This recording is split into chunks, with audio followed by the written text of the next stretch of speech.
समय अंबेडकर नगर जनपद के आलापुर तहसील अंतर्गत modern Mau Vijaypal building material के पास खड़ा हूँ। यहाँ पर एक ऑफिस लिखा गया आदर्श मानव समाज सेवा संस्थान परसौली मॉडर्न मऊ आलापुर अंबेडकर नगर निःशुल्क प्रशिक्षण केंद्र सिलाई प्रशिक्षण केंद्र। मैं आपको बता दूं कि आज यहाँ पर इस संस्था के माध्यम से यहाँ निःशुल्क सिलाई प्रशिक्षण केंद्र में जो लड़कियाँ अभी तक सिलाई सीख रहे थे, आज उनका टेस्ट लिया जा रहा है, आज उनकी परीक्षा कराई जा रही है। तो मैं आप लोगों को दिखाऊंगा कि किस प्रकार से परीक्षाएं कराई जा रही हैं। इस प्रकार से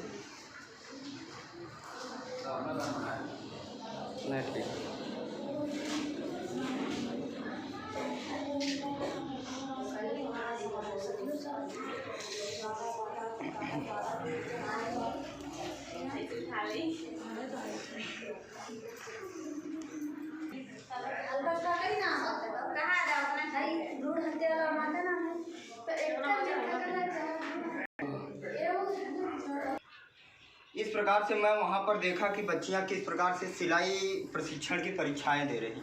लेकिन अब मैं आपको उनसे मिलाऊंगा, किनसे, जिनके माध्यम से इतना बड़ा सिस्टम चल रहा है। मॉडर्न मऊ की सरजमी में ऑफिस है, आदर्श मानव समाज सेवा संस्थान की ऑफिस है।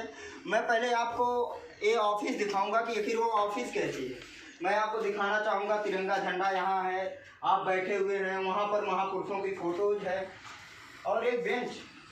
यहाँ पे लड़कियाँ जो है पेपर दे के रखी हैं, देखिए नाम अनीता, अमरजीत, वीरखेत, या ये सब प्रशिक्षित हो चुकी, उनका टेस्ट लिया गया, प्रोग्राम रखा गया। लेकिन अब मैं बात उनसे करना चाहता हूँ जो इन सिस्टम के मेन हैं, जिनके संरक्षण में यह सारा कार्य किया गया है। तो मैं उन्हीं से खास बातचीत करता हूँ। तो मैं बैठ गया हूँ सीधे अध्यक्ष जी के पास। अध्यक्ष जी, मैं आपसे बात करना चाहूँगा। ये इतना बड़ा सिस्टम आप चला रहे हैं, नीचे हमने देखा कि लड़कियाँ परीक्षाएं दे रही हैं, तो सर ये परीक्षाएं किन विषयों की है? दरअसल हमारी संस्था जो है महिलाओं को आत्मनिर्भर बनाने के लिए, जो भी गरीब घर की बहन बेटियां हैं, आज भी समाज में ऐसे लोग हैं कि वो शुल्क देकर नहीं सीख पाते जी, तो उनको आत्मनिर्भर बनाने के लिए हमारी संस्था की तरफ से एक पहल है कि उन्हें निःशुल्क में ब्यूटी पार्लर और निःशुल्क में सिलाई सिखाया जाए। और हर महीने टेस्ट होता है जी, टेस्ट देने के बाद में उन्हें एक सर्टिफिकेट दिया जाएगा। तो सर मैं ये जानना चाहता हूँ, मेरी जिज्ञासा ये है कि अभी कुछ महीने पहले, मिनिमम 6 महीने पहले, हमने देखा कि 180 लड़कियों को आपने ऐसे एग्ज़ाम दिला के उनको अच्छे से किसी को सिलाई मशीन दे के विदा किया, उनके अंदर हुनर आ गया। फिर आप ऐसी परीक्षाएं फिर 6 महीने बाद करवा रहे हैं, फिर इनको आप सर्टिफिकेट दे के विदा करेंगे। लेकिन इस छोटी सी ऑफिस में जो सुचारू रूप से व्यवस्था चलने के लिए जो अर्थव्यवस्था कहाँ से आप मैनेज करते हैं? आखिर इतना बड़ा विस्तार रूप कहाँ से देते हैं आप?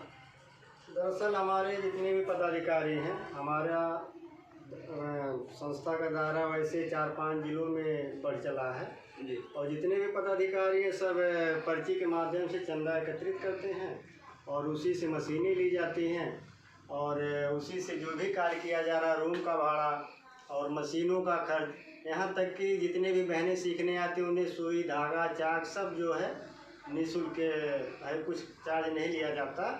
बस उन्हें उनसे कहा जाता है कि फीस के एवज में आप एक पेड़ लगाइए, वृक्ष लगाइए, उसकी देखभाल करिए। तो सर अब थोड़ा आपके इन विषयों से, सिलाई सेंटर से थोड़ा दूर चलते हैं। आपकी संस्था और क्या करती है? सामाजिक संगठन है, सामाजिक संस्था है, ऐसा मैं सुना हूँ, आपने बताया कि यह सामाजिक संस्था है जी। तो इसके सिवाय और क्या क्या करती है आपकी संस्था?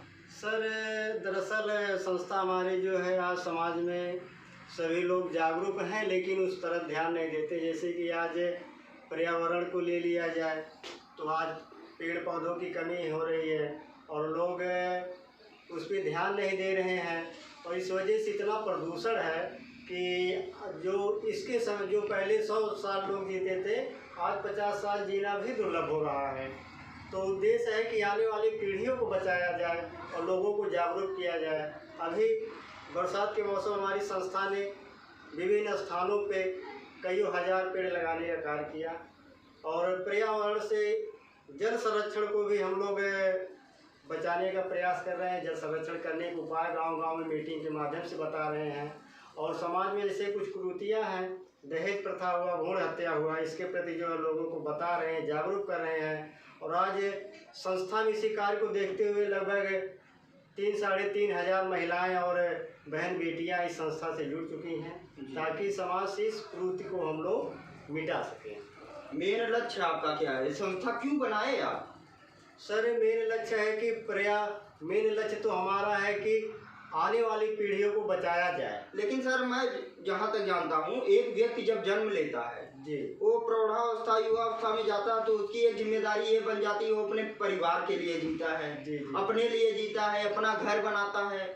आपका बैकग्राउंड क्या? आखिर आप क्या करते हैं? अपने भविष्य में कुछ किए कि बस ऐसे ही निकल लिए समाज सेवा करने? नहीं सर, वैसे तो मैं बहुत ही एक गरीब घराने का हूँ, लेकिन मेरी सोच जो एक सामाजिक है। और मेरी सोच ये है कि अपने लिए तो सभी लोग जीते हैं, समाज के लिए कुछ किया जाए और समाज के लिए जिया जाए। वाकई में यही सबसे बड़ी मानवता होगी।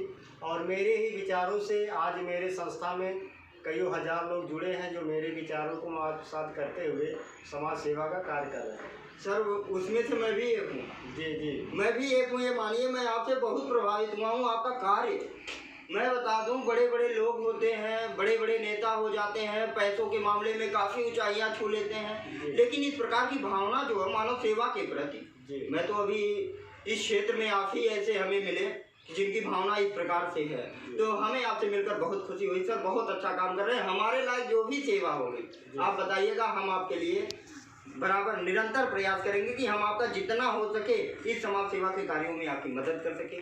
दर्शक बंधुओं, आप सभी को नमस्कार।